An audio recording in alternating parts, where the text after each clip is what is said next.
የሚኖሩበትም ከተማ ሰዶም ወይም ደግሞ አሁን ላይ ጆርዳን አካባቢ ወይም ሙት ባህር አካባቢ የምትገኝ ቦታ ነበረች። ከሚባለው በላይ የሚያስጠሉና እርስ በራሳቸው ዚናን የሚፈጽሙ እንዲሁም መፍራት የሌላቸው ህዝቦች ነበሩ። ዚናውንም የሚፈጽሙት እርስ በራሳቸው በወንዶች ላይ ነበር። በዚያች ከተማ የሚያልፍ ወንድ ሁሉ አይማርም፣ ይደበደባል፣ ጓዙ ይሰረቃል ወይም ይደፈራል። ነቢዩላህ ሉጥ አለይሂ ሰላም ሙሉ ለሙሉ ኮምፕሊትሊ ስራቸውን እንደሚቃወም እንደሚጠላቸው አረጋገጡ። ነቢዩላህ ሉጥ አለይሂ ሰላም ከዚህ በኋላ እንግዶችን ስፔሻሊ ደግሞ ወንድ እንግዶችን እንዳያስተናግድ ማዕቀብ ይጥሉበታል። እነሱም በንዴት ከሴቶችህ ምንም ጉዳይ እንደሌለን ታውቃለህ፣ አብረውህ ያሉህን ወጣቶች አስረክበን በማለት ይጮሃሉ። ይህን ጊዜ ግን በሩን የከፈተው ጅብሪል አለይሂ ሰላም ነበር። ጉዳዩ ተጀመረ።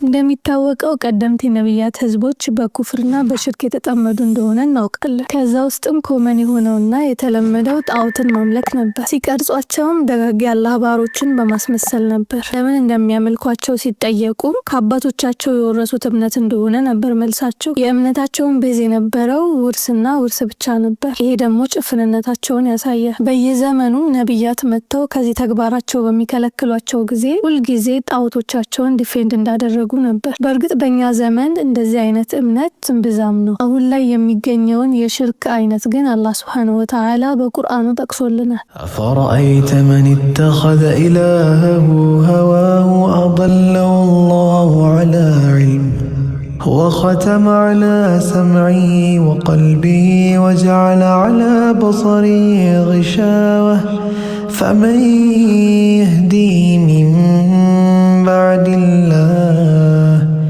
አፈላ ተዘከሩን።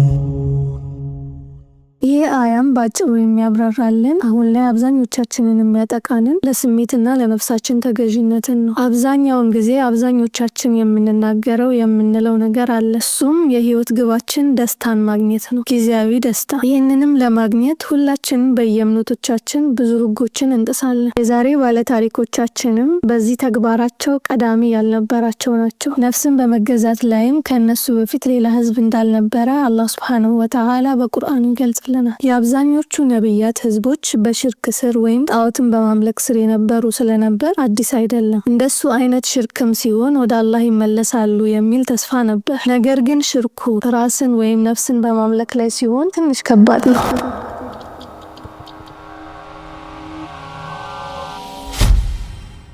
አሰላሙ አለይኩም ወራህመቱላሂ ወበረካቱ። እንዴት ናችሁ? እኔ ሀያ ሱሌማን ነኝ። ዛሬም እንደተለመደው ለየት ባለ ታሪክ መተናል። አብራችሁ ቆዩ። የነምሩድ ግዛት ከተናደ በኋላ ሀገሪቷ ቀድሞ እንደነበረችው ወደ ትናንሽዬ ከተማ ተከፋፍላ ነበር። ከነምሩድ በኋላም ሌላ ንጉስ ስልጣን ስላልያዘ ብጥብጥና ረብሽ የበዛባት ከተማ ሆና ነበር። ነምሩድ ምንም እንኳ በአላህ ያላመነ ቢሆንም ነገር ግን ሀገሪቷን በህግና በስነ ስርዓት የሚያስተዳድር ንጉስ ነበር። በሱ ጊዜም ምንም አይነት ብጥብጥ፣ ረብሽ ወይም ደግሞ ህግ መጣስ አልነበረም። ሁሉም ህዝቦች በተፈጥሯዊ መንገድ ነበር የሚኖሩት። ስለ ነምሩድ የማታውቁ ከሆነ ከዚህ በፊት የሰራሁት ቪዲዮ ስላለ ቼክ አድርጉት። ወደ ታሪካችን ስንመለስ ከነምሩድ ውድቀት በኋላ ህዝቦቹ እንደልባቸው መሆን ጀመሩ። ያሻቸውን ሁሉም ያደርጉ ነበር። በወቅቱ የተላከላቸው ነቢዩላህ ኢብራሂም አለይሂ ሰላምም ሀገሩ ለቤተሰቦቹም ሆነ ለሱ ሴፍ ስላልነበር ለመውጣት ተገደደ። አብረውትም የነበሩት የወንድሙ ልጅና ባለቤቱ ናቸው። የወንድሙ ልጅም በነቢያዊ አስተዳደግ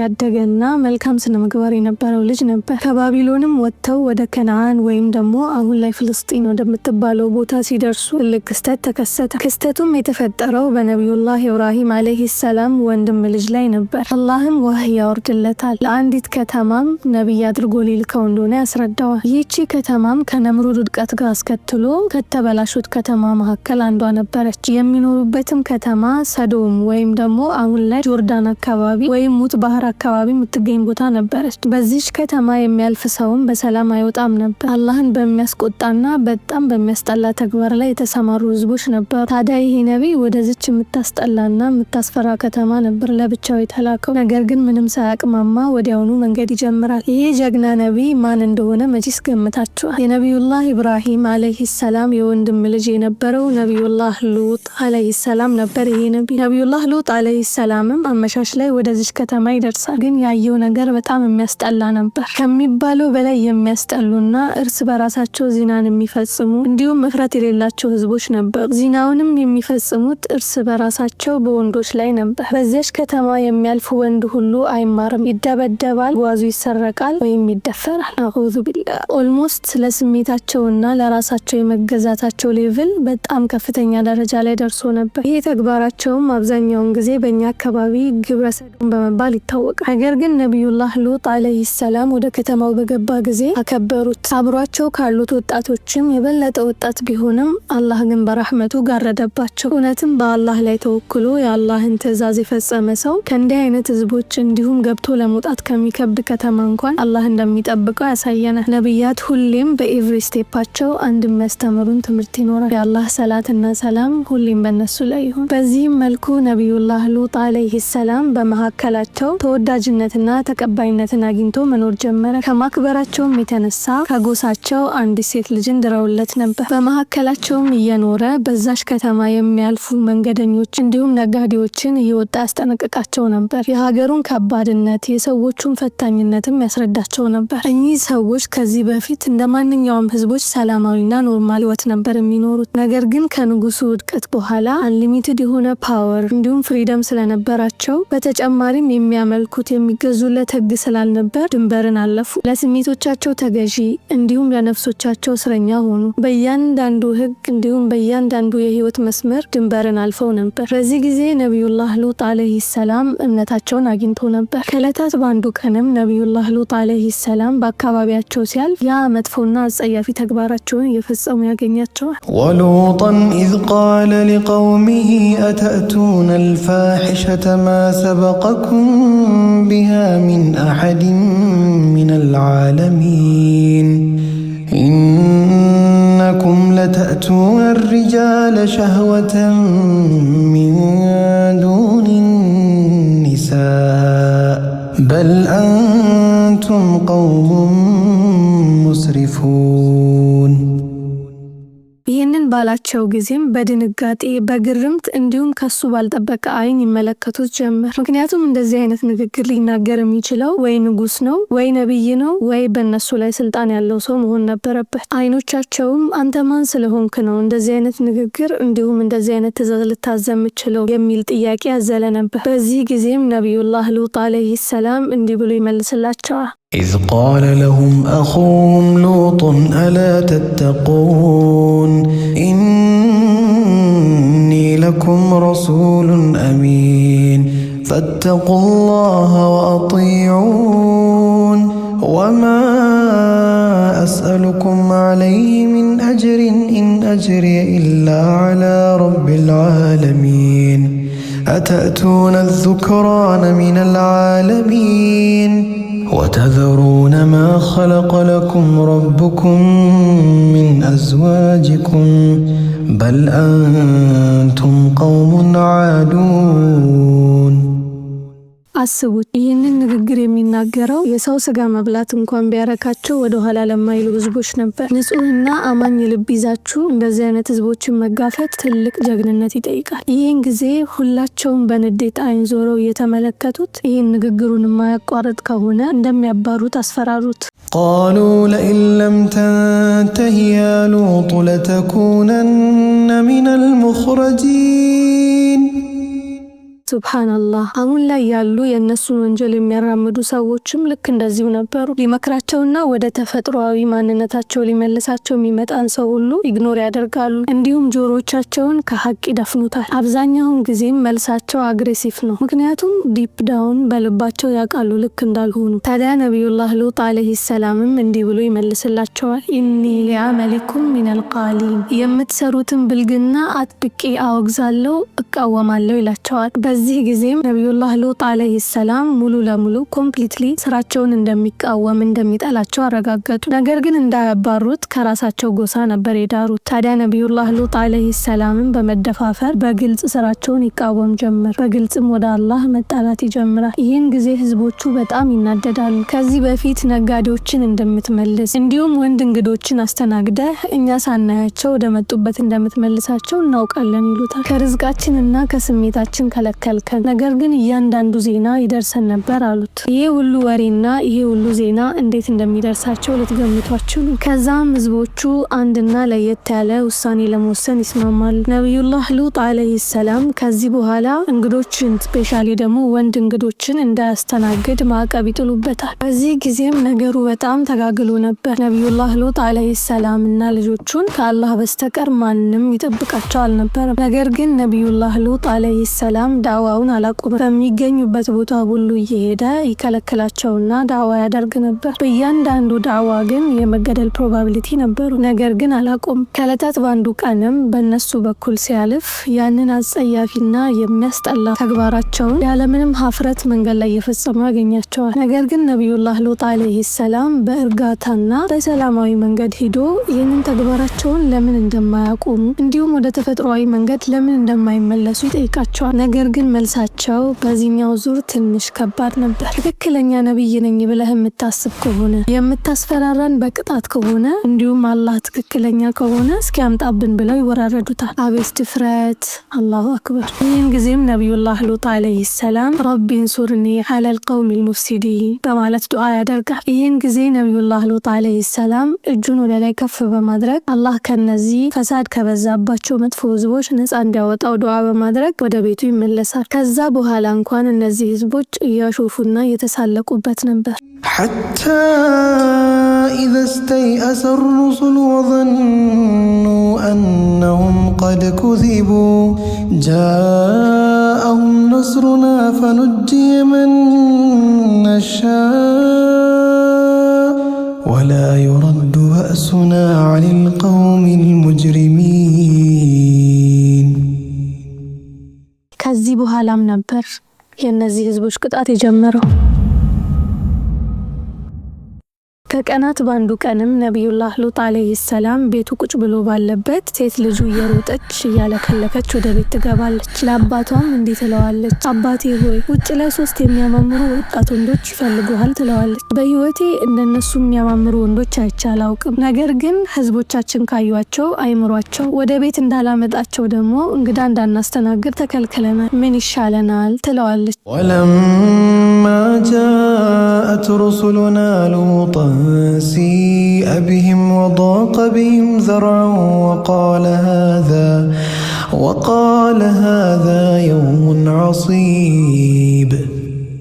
ነቢዩላህ ሉጥ አለይሂ ሰላም ያንን ቅጣት ትቶ ወደ ቤቱ አምጥቶ ሊያስተናግዳቸው ይወስናል። እነዚህ 3 እንግዶችም እስከ አመሻሽ ድረስ በነቢዩላህ ሉጥ አለይሂ ሰላም ቤት ይቆያሉ። በድንገት የነቢዩላህ ሉጥ አለይሂ ሰላም ቤት በኃይለኛው ይንኳኳል። የዚህን ጊዜ ነቢዩላህ ሉጥ አለይሂ ሰላም ወሬው ወደ ህዝቦቹ ኦልሬዲ እንደደረሰ ይገባዋል። የነቢዩላህ ሉጥ አለይሂ ሰላም ልብም መጨነቅ መፍራት ይጀምራል። ወደ በሩን ጠጋ በማለት ህዝቦቼ ሆይ ከእንዲህ ያለ መጥፎ ተግባራችሁ ታቀቡ አላልኩምን? ሴቶች ልጆቼ ባሉበት እንደዚህ አይነት አላህን የሚያስቆጣ ተግባር ለምን ትፈጽማላችሁ? ይላቸዋል። እዚህ ጋር ነቢዩላህ ሉጥ አለይሂ ሰላም ሴት ልጆቼ ሲል የራሱ ልጆች ብቻ ሳይሆን በጊዜው የነበሩ ሴቶችን በሙሉ ነው። አላህንም ፍሩ፣ በእንግዶቼ ፊት ለፊት አታዋርዱኝ ይላቸዋል። ቃለ ያ ቀውሚ ሃኡላኢ በናቲ ሁነ አጥሀሩ ለኩም ፈተቁላህ ወላ ትኽዙኒ ፊ ضይፊ አለይሰ ሚንኩም ረጁሉን ረሺድ።